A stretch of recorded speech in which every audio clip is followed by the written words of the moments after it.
Si Magellan nga ba ang unang nakaikot sa buong mundo? Sa mga nakaraang video, pinag-usapan natin ang pinakaunang bayani ng Pilipinas, si Lapu-Lapu. Pero may isa pang tao na tila kadugtong ng pangalang Lapu-Lapu. Ang tinalo niyang banyaga na si Magellan. Konti lang ang alam natin sa sikat na manlalayag. Sino nga ba si Ferdinand Magellan? Ano ba ang buhay niya bago siya dumating sa Pilipinas? At higit sa lahat, siya nga ba ang unang nakaikot sa buong mundo? Tara, pag-usapan natin. Ipinanganak si Ferdinand Magellan noong 1480 sa Sabrosa, Portugal, sa isang half-aristocrat family. Ang kanyang ama na si Ruy de Magalay sa isang opisyal sa syudad ng Aveiro, habang ang kanyang ina naman na si Alda de Mesquita ay may mga koneksyon sa royal court. Sa kasamaang palad, namatay ang mga magulang ni Magellan noong 10 taong gulang pa lamang siya. Pero dahil sa koneksyon ng kanyang ina, naging page boy si Magellan at ang kanyang kapatid na si Diogo para kay Queen Leonor. Sa Europa, ang page ay isang binata na nanggaling sa isang noble family na umalis sa kanila para magsilbi sa isang makapangyarihang tao o pamilya. Sa mga panahong iyon, ang Portugal ay isa sa mga bansang may pinakamagandang nautical arsenal. Sila ang may-ari ng mga pinakamaganda at mga modernong barko. Kilala din ang mga Portuguese para sa kanilang galing sa paglalayag at expeditions. Napakalaki ng kalakal noon sa African West Coast, subalit nahirapan sila magpunta sa lugar dahil marami ng Italian states ang nakagawa ng land-based routes papunta sa coast.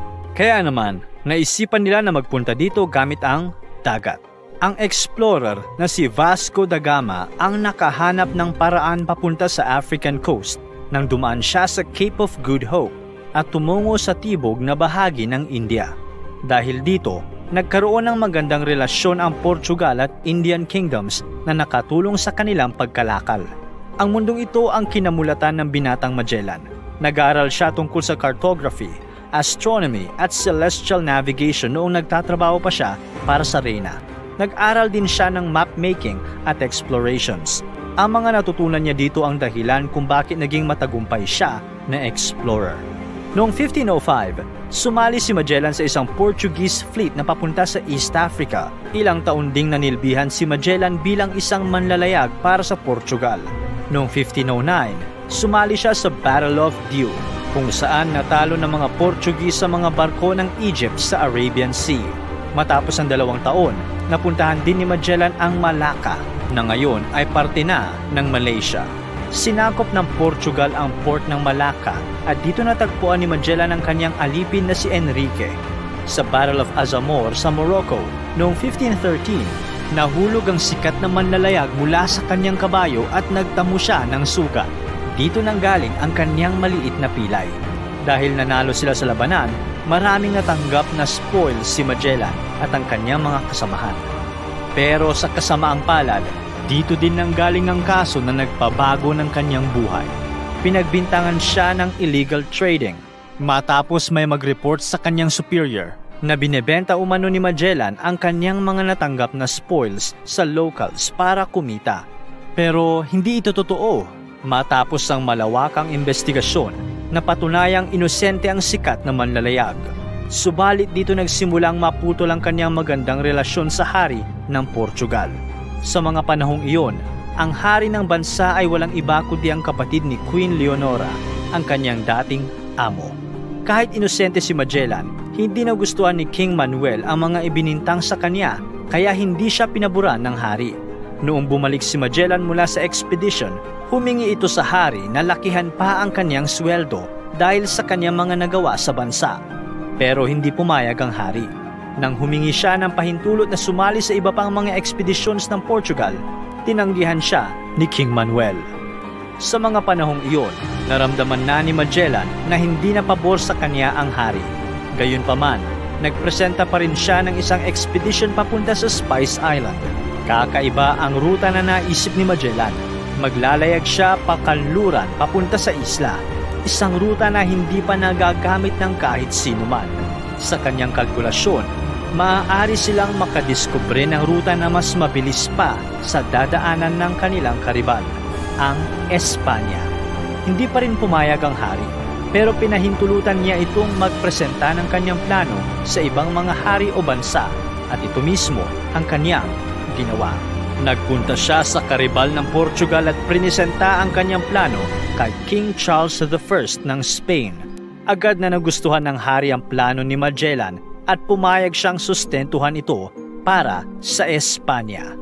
Para sa mahabang ekspedisyon, bumuo ng mahigit kumulang 270 crew ang Spain na siyang maglalayag sa 5 barko, ang Victoria, Concepcion, San Antonio, Santiago at ang Trinidad na siyang sasakyan ni Magellan. Halos lahat ng tao ni Magellan para sa ekspedisyon ay Espanyol, maliban sa ilan. Kasama din ni Magellan ang kanyang utusan na si Enrique at isang Venetian scholar sa pangalang Antonio Pigafetta, ang may-ari ng journal na siyang nag-iisang record sa mga nangyari sa ekspedisyon. September 20, 1519, nagsimula na ang paglalayag ni Magellan mula sa Espanya. Una nilang tinawid ang Atlantic Ocean hanggang sa nakarating sila ng Brazil. Bumiyahe sila patimog upang maghanap ng madadaanan papunta sa Western Road na gustong tahakin ni Magellan. Noong una ay napasabak ang grupo sa matinding bagyo na talaga namang sumubok sa kanila. Pero nang huminto na ito, ibang problema na naman ang dumating. Marami sa mga Espanyol na manlalayagang hindi masaya na isang Portuguese ang namumuno sa isang Spanish expedition. Nagkaroon ng pag-aalsa ang ilang mga Espanyol sa grupo. Hindi ito pinalampas ni Magellan at agad niyang ipinakita na siya ang pinakamakapangyarihan sa grupo at walang sino man ang pwedeng kumwestiyon nito. Pinapatay ni Magellan ang karamihan sa mga nagalsa at ang iba ay iniwan sa isang isla ng walang pagkain at tubig. Sa mga panahong iyon, 4 na bangka na lamang ang natitira sa ekspedisyon. Una nang nagiba ang Santiago at gumuho. Sa kabutihang palad, naisalba ng ibang mga grupo ang crew nito. Mahigit kumulang 1 taon ding naglayag ang grupo hanggang sa nakita nila ang kanilang hinahanap. Nasa South American coast sila, pumunta sa Cape Virgin at di nagtagal ay nakakita din sila ng isang lagusan papunta sa isang malawak na karagatan. October 21, 1520, sa dulo ng South America, nakahanap ang grupo ng isang strait na magdadala sa kanila sa rutang gusto nilang daanan. Kilala natin ang strait na ito ngayon bilang The Strait of Magellan. Hindi naging madali ang paglalayag nila sa strait. Sa katunayan, dahil dito, trumaydor ang crew ng San Antonio sa grupo. Bumalik sila sa Atlantic Ocean at bumalik sa Espanya. Ngayon ay 3 barko na lang ang natitira sa ekspedisyon. Matapos ang mahigit na 1 buwan na paglalayag, isang malawak na karagatan ang sumalubong sa grupo. Namangha si Magellan sa kalmadong karagatan at naisip niya na pangalanan itong Pacificus, ang Latin word para sa tranquil o kalmado. Kilala na din ang karagatang ito ngayon bilang ang Pacific Ocean. Oo, ang sikat na manlalayag ang nagpangalan sa Pacific Ocean.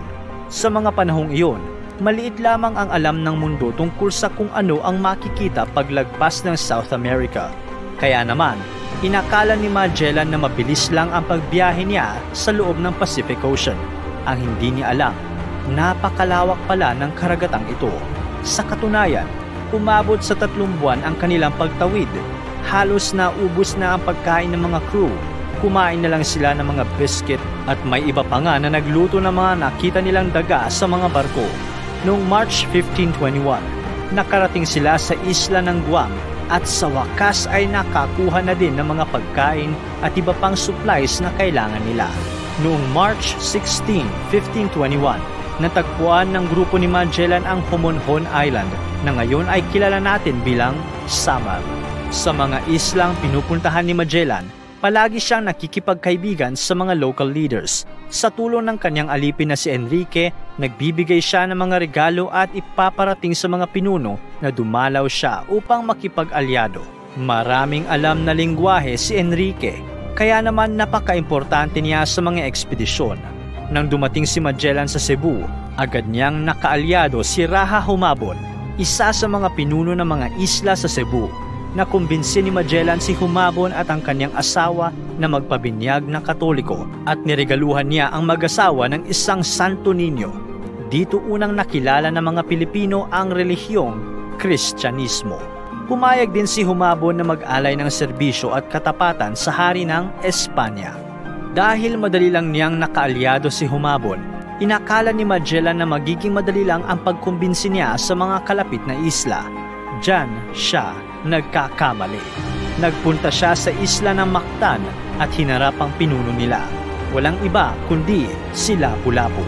Hindi maganda ang pagtanggap ni Lapu-Lapu sa grupo ni Magellan at hindi ito pumayag na maging Kristiyano at magsilbi sa ilalim ng hari ng Espanya.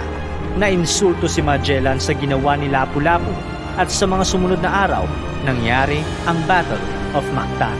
Sa mga panahong iyon, magkaaway na si Humabon at Lapu-Lapu. Kaya naman, marami ang naniniwala na may impluwensya din si Humabon sa desisyon ni Magellan na labanan si Lapu-Lapu. Siyempre, bilang kaaway niya, pabor kay Humabon kung matatalo ni Magellan si Lapu-Lapu. 60 Espanyol laban sa mahigit kumulang 1,500 Filipino warriors. Alam nyo na kung ano ang nangyari. Kumpiyansa si Magellan dahil mas moderno ang kanilang mga kagamitan, pero hindi ito umubra sa dami ng mga mandirigma ni Lapu-Lapu. Gamit ang kanilang mga sibat at pana, natalo ng grupo ni Lapu-Lapu sina Magellan. Ayon sa journal ni Pigafetta, tumutok ang mga kalaban kay Magellan dahil alam nilang siya ang pinuno ng grupo. Natamaan siya ng pana sa kanyang kanang paa, kaya pinaligiran siya ng mga Espanyol upang protektahan. Pero nabigo sila. Tinamaan si Magellan ng isang pana na siyang nakasugat sa kanyang braso. Noong nakita nila ang mga tama ni Magellan, agad tumakbo ang mga Pilipinong mandirigma papunta sa kanya. Natamaan na naman siya sa kanyang paa at ikinatumba niya ito. Doon na tinapos ni Lapu-Lapu ang buhay ng sikat na manlalayag. Bumalik ang mga nakatakas na Espanyol kay Humabon sa Cebu, pero ang hindi nila alam, hindi na pala kaalyado ang tingin ni Humabon sa kanila. Inimbita sila sa isang salo-salo at doon ay pinatay sila ng mga tauhan ni Humabon. Mahigit kumulang 30 crew members ang namatay sa engkwentro nila ni Humabon. Agad tumakas sa mga natirang manlalayag at umalis na ng Cebu. Sa mga panahong ito, 2 barko na lang mula sa 5 ang natitira para sa ekspedisyon. Noong November 5, 1521, nakarating na rin ang Victoria at Trinidad sa Moluccas Island. Nakipagkalakalan sila ng spices. Lahat ng kaya nilang ikalakal ay kinalakal nila dito. Pinuno ng mga crew ang 2 barko ng spices. Nilagyan lahat ang bakanteng espasyo sa barko ng mga spices na nakuha nila. Subalit noong pabalik na sila ng Espanya, nagkaroon ng hidwaan ang 2 kapitan sa rutang tatahakin pabalik. Sa huli, napagdesisyonan ng Trinidad na gamitin ang rutang tinahak nila papunta sa Pilipinas at tumawid muli sa Pacific Ocean. Ang Victoria naman ay hindi sumunod sa Trinidad at ginamit ang Portuguese road. Sa kasamaang palad, nahuli ng Portuguese fleet ang Trinidad at ikinulong ang crew nito. At noong September 6, 1522, dumating ang Victoria sa Seville, Spain. Sa huli, kaunti lamang ang matagumpay na nakabalik sa Espanya. Ang kapitan ng Victoria na si Juan Sebastian Elcano at 18 crew members mula sa 270 na miyembro na sumabak sa ekspedisyon, 3 taon na ang nakalipas. Ang tanong ngayon, si Magellan nga ba ang unang nakaikot sa buong mundo?